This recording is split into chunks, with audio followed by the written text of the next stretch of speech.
ભારતના સ્વતંત્ર સંગ્રામના ઇતિહાસની સૌથી દુઃખદ ઘટના એટલે જલિયાવાલા બાગનો હત્યાકાંડ।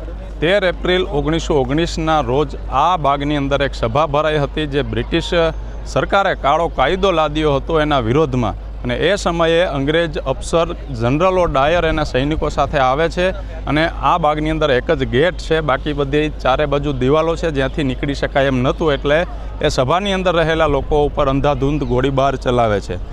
કહેવાય છે કે બ્રિટિશ સરકારે 379 લોકો મૃત્યુ પામ્યા એવો આંકડો બહાર પાડવામાં આવ્યો, પરંતુ હકીકત એ છે કે 1000થી વધુ લોકો એ ગોળીબારની અંદર મૃત્યુ પામ્યા હતા। તો કેટલાક આ બાગની અંદર જ આવેલો કૂવો છે, બચવા માટે કૂવામાં કૂદ્યા અને કૂવો ભરાઈ ગયો કહેવાય છે, એટલા લોકો એમાં પણ મૃત્યુ પામ્યા હતા।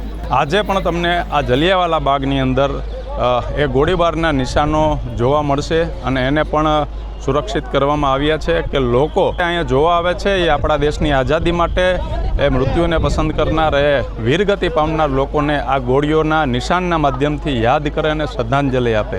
એ સમયે જે આ હત્યાકાંડ કરાવનાર જનરલ ડાયર અને એના આ હત્યાકાંડને સમર્થન કરનાર તત્કાલીન પંજાબના જે ગવર્નર હતા માઇકલ ઓ ડાયર, એ માઇકલ ઓ ડાયરની પછી પંજાબના જ આપણા ક્રાંતિકારી ઉધમસિંહ લંડનની અંદર હત્યા કરે છે અને બદલો વાળે છે એનો, કે એ હત્યાકાંડને એને સમર્થન આપ્યું હતું। તો અમૃતસર તમે આવો તો જલિયાવાલા બાગની મુલાકાત કરવાનું ભૂલતા નહીં અને આપણા દેશની આઝાદી માટે જે લોકોએ દર્દનાક મૃત્યુને પસંદ કર્યું અને વીરગતિ પામ્યા છે એને શ્રદ્ધાંજલિ આપવાનું ભૂલતા નહીં।